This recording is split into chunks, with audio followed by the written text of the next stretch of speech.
అసలు ఈ ఆవకాయల కోసం పెళ్లివారి హడావిళ్ళ నెల రోజుల ముందు నుంచే ఏర్పాట్లు. నాన్నగారికి స్కూల్లో వేసవి సెలవులు మొదలైతే చాలు, ఇంట్లో ఆవకాయ సంబరాలు మొదలు. మే నెల మండుటెండలు 1980. పెనుగొండలో ఓ విశాలమైన మేడ, లాంగ్ టెన్నిస్ కోర్టులా ఉండేది. మేడకి మెట్టులు లేవు. నాన్నగారు నేను ఆ మేడ మీదకి ఎక్కి ఎండుమిరపకాయ ఎండపెట్టేవాళ్ళం. మేడ పైకి ఎక్కడం ఓ ఎక్సర్సైజ్గా ఉండేది. ముందు పీట వేసుకుని గోడ మీదకి ఎక్కాలి, గోడ మేయించి మేడ సన్షేడ్ మీదకి ఎక్కాలి, మళ్ళీ సన్షేడ్ మేయించి పీట వేసుకుని మేడ పైకి ఎక్కాలి. ఇలా ఆవకాయ సీజన్లో 40 సార్లు ఎక్కేవాళ్ళం. మధ్య మధ్యలో కందిపప్పులు, పెసరపప్పులు, మినపప్పులు ఎండపెట్టడం కూడా జరిగేది. నేను ఆ మండు టెంట్లో కాకులు రాకుండా కాపలా కాసేవాడిని. ఓ శ్రామిక విప్లవం వల్ల అమ్మా నాన్న ఆవకాయల కోసం పనిచేసేవారు.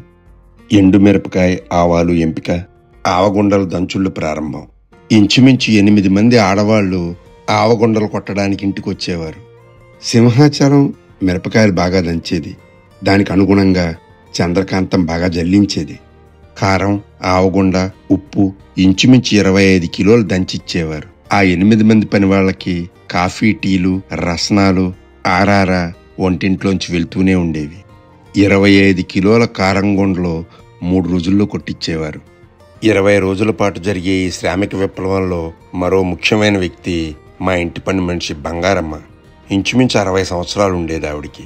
ఆవిడికి పని అంటే పిచ్చి, మా ఇల్లంటే భక్తి. దాదాపుగా 15-20 సంవత్సరాలు పనిచేసింది. ఆవిడ ఏ రోజు నెల చివరిచ్చే జీతం కోసం పనిచేయలేదు. పని కోసం పనిచేసిన ఓ బంగారం లాంటి పని మనిషి. పని అంతా అయిన తర్వాత చతికిలబడి ఓ చుట్ట కాల్చేది. అది ఆవిడ శ్రమకి విడుపు. ఆవిడ చుట్టకి అడపాదడపా మా తమ్ముడు పనిబాబు డబ్బులు ఇచ్చేవాడు. అమ్మా నాన్న కారాలు, ఉప్పులు, ఆవగుండలు ఆవకాయకి సరిపడా సిద్ధం చేసేవారు. ఆ రోజుల్లో కొలతలు కుంచెడు, అడ్డెడు, సోల, తవ్వ ఇలా ఉండేవి. దాని తర్వాత కాయ ఎంపిక జరిగేది. చిన్న రసాలు, నాటుకాయలు, జలాలు ఇలా ఎన్నో మామిడికాయల్లో వెరైటీలు ఉండేవి. కానీ నాన్నగారు ఎప్పుడూ చిన్న రసాలు బాగుంటాయని చెప్పేవారు. పెనుగొండ మార్కెట్లోనూ విజయవాడ మార్కెట్లోనూ 200కు పైగా కాయ కొనుక్కు తెచ్చేవారు. ముక్కలు కొట్టడం నాన్నగారి వంతు. మరకత్తిపీట తెచ్చేవారు. ప్రొద్దున్నే కాఫీ తాగి మరకత్తిపీట మీద కూర్చుని వెంకటేశ్వర స్వామిని తలుచుకుని 2 గంటల్లో మొత్తం ముక్కలన్నీ కొట్టేవారు.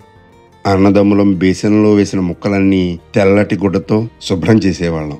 ఏదో చిన్నపిల్లాడికి స్నానం చేసిన తర్వాత తెల్లగుడ్డతో తుడిచినట్టుగా. జీడి మీదుండే పల్చటి పొరని చెంచాతో తీయడం అంటే భలే సరదాగా ఉండేది. ముక్క పొడిగా శుభ్రంగా లేకపోతే నాన్నగారి కోపానికి భయపడి చచ్చేవాళ్ళం. ఏళ్ల తరపడి అందరి నోళ్లలోనూ నానుతున్న నూనె తేవడం కోసం నాన్నగారు పెనుగొండ నుంచి మార్టీర్ సైకిల్ తొక్కెళ్లేవారు. గానుగులో ఆడిన చక్కటి నువ్వుల నూనె తీసుకొచ్చేవారు. అమ్మ మంచి ముహూర్తం చూసి కారంగుండలు కలిపేది.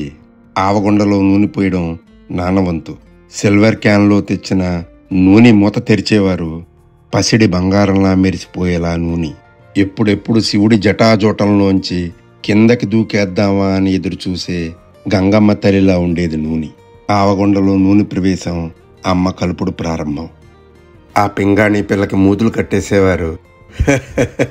పింగాణి పిల్ల అంటే అదేనండి, మన జాడీలు. ఆవకాయ అంతా కలిపి పింగాణి జాడీల్లోకి ఎత్తేవారు. 20 కిలోలు పట్టేంత ఓ పెద్ద జాడీ, 10 కిలోలు పట్టేంత 2 మరజాడీలు, ఓ చిన్న జాడీ ఉండేవి.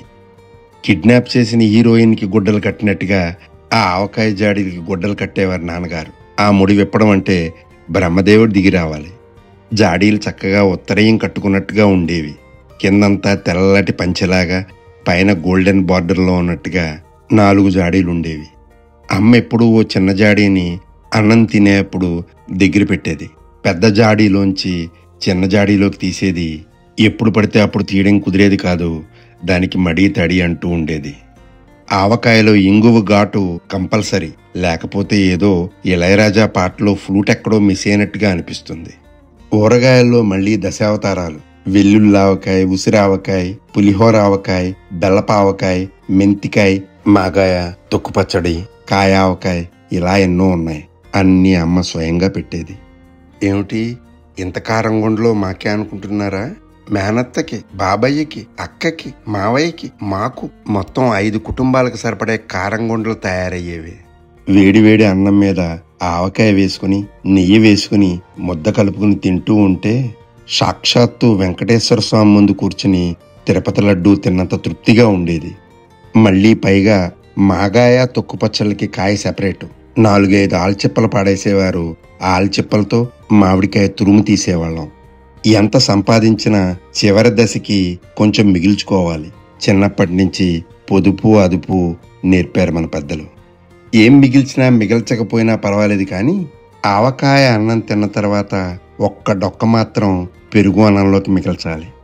ఇదంతా చూస్తూ ఎదిగాం. కానీ ఇలా కారాలు మమకారాలు తెలియాలంటే మాత్రం జీవితాన్ని చదవాలి. తెలుగు వాళ్ళకి ఆవకాయ, ఫ్రెంచి వాళ్ళకి వైను తయారు చేయడం తప్పదు. నాకు అప్పుడప్పుడు అనిపిస్తూ ఉంటుంది, దేవతలు అమృతం పెట్టుకుని మనకు ఆవకాయ ఇచ్చారేమోనని. తెలుగువాడిగా పుట్టడం మన అదృష్టం, అందులోనూ ఆవకాయ తినేవాళ్ళ పుట్టడం మహా అదృష్టం. ఇంతకీ అసలు విషయం అడగడం మర్చిపోయాను. తెలుగు వాళ్ళంతా ఆవకాయలు పెట్టేశారా?